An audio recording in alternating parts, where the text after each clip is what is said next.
Welcome to Lost in English， 这句英文跟你想的不一样。我们用轻松的聊天方式，陪你一起学会生活中最常见的英文片语及惯用法。I'm Shirley， I'm aede。 今天我们要教的片语是 sleep over。你可能知道 sleep 有睡觉的意思，但是在日常对话当中，它还有一个很具体的用法，是跟去朋友家玩有关系的哦。所以我们先来听听一段对话，看看你能不能猜出片语的意思。Are you free this Friday? I was wondering if you wanted to sleep over at my place.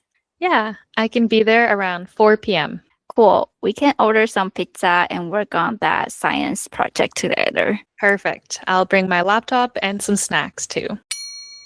So what does sleep over mean here, aede? Sleep over means to spend the night at someone else's house. 这个片语动词 sleep 本身有睡觉的意思，而 over 则是有过了某一段时间的语义。所以当我们说某一个人去朋友家 sleep over， 就可以想象你不只是去朋友家坐坐而已，而是直接在那里过夜啊，睡了一个晚上。所以这边就可以像是中文所说的在别人家过夜的意思咯，特别常常用来形容小孩啊，或者是青少年去朋友家玩，顺便留宿一晚的社交活动。So, aede, since you have Japanese parents but grew up in Canada, did your parents let you sleep over at your friends' houses when you were little?They were pretty strict about it. I remember they would only let us have 5 sleepovers per year or something like that. 5 times?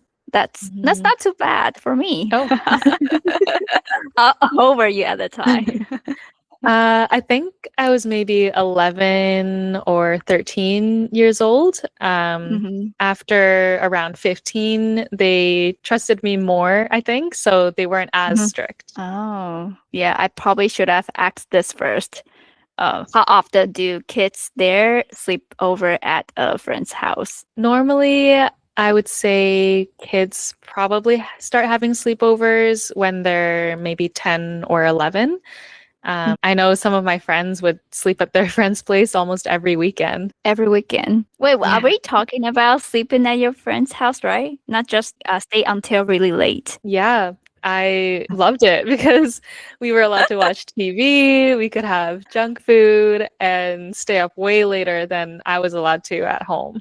Oh, wow. That is a total culture shock for me. I don't think parents in Taiwan would let their kids do that often. Oh. Yeah. Did your parents get your parents' contact info before the sleepover? I mean, I think Asian parents are a lot more protective like that. Yeah, definitely. I remember they would ask for their numbers, which I didn't know. So I had to ask my friend for it. And I remember just being so embarrassed because no other parents ever did that. Yeah, I bet. When I was that age, my mom even tried to befriend my best friend's moms just to make sure they were friendly and welcoming. That's so funny. I get where they're coming from, though. 在我们讨论下个主题前，想在这边提醒一下大家，如果觉得语速太快或者是太慢，记得可以随时在 Apple Podcast 或是 Spotify 的播放界面调整你想要的语速哦。那我们就回到今天的主题咯。What about curfews? Like, were you allowed to hang out late with your friends before you were allowed to sleep over? Yeah, well, the sleepovers came first because my parents knew that my friends' parents would be there. So to them, it was safer.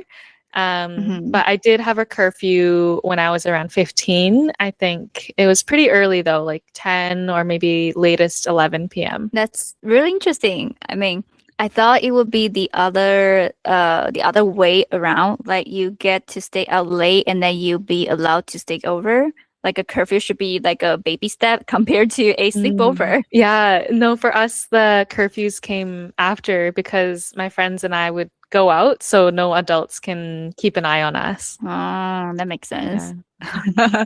So in Canada, what's considered late for 15-year-old kids? Like, when do you usually have to be home? I would say most of my friends could stay out until midnight. So my 10 p.m. curfew definitely felt early. Until midnight? That is so late for me again.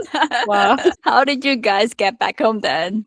I think you weren't old enough to drive yet, right? Yeah, I grew up in a really small town, so we mostly just hung out in our friends' neighborhood. And then I lived the farthest away out of all my friends, so they would all walk me home, which was really sweet, but it was kind of dangerous now that I think about it, because it was really dark, and then we had to walk along the highway. That's crazy. At midnight and on the highway. Yeah. Like my parents would be super worried and upset if they knew I did something like that. Yeah, I only remember a couple times my mom would pick me up from the gas station so I didn't have to walk, but everything in my town was 15-minute walk away. So wow. Okay. Yeah. It's still hard for me to imagine that. Yeah. I mean, even though I grew up in Taiwan, which is super safe compared to most places in this world, my parents still set a curfew for me, not to mention sleeping over at my friend's house. Oh yeah. What time was your curfew? I always had to be home by 10 p.m. And like in elementary school, my parents always insisted that either an adult had to be there or my brother had to come along. Oh, wow. Even like with your friends, they made your brother still go? Yes. I remember one time when I was about 11 or 12 years old, I wanted to go to a store with a friend, but my mom insisted that my brother go with us. I was like, "No, Mom, I don't need a babysitter." But she said that if he doesn't go, you don't go. Oh, wow. I heard of a lot of parents doing that for safety, but did your brother complain about it? Not really, surprisingly. Yeah, my brother actually agreed to it. He was, I think he was about 14 or 15 years old.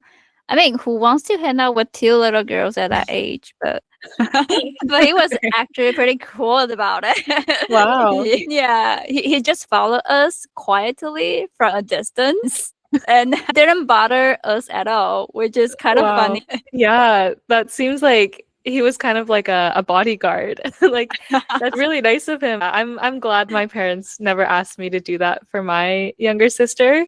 I feel like I would be so bored. Yeah, I should probably ask him why he agreed to it. To do it, he must have felt the same way. All right, before we go, let's review our phrase for today again. Sleepover means to stay and sleep at someone's house for the night. Whether you're allowed to sleep over at a friend's and have your parents pick you up, or if you need a bodyguard brother just to go to the mall, I guess we all survived our childhoods. Yeah, we definitely did. Thanks for listening again. We will catch you next time. Bye. 如果你觉得今天的内容有趣而且很有帮助，也欢迎到 Instagram 搜寻输出英文，里面有更多文化的相关英文学习内容，别错过咯。那我们就下集见咯。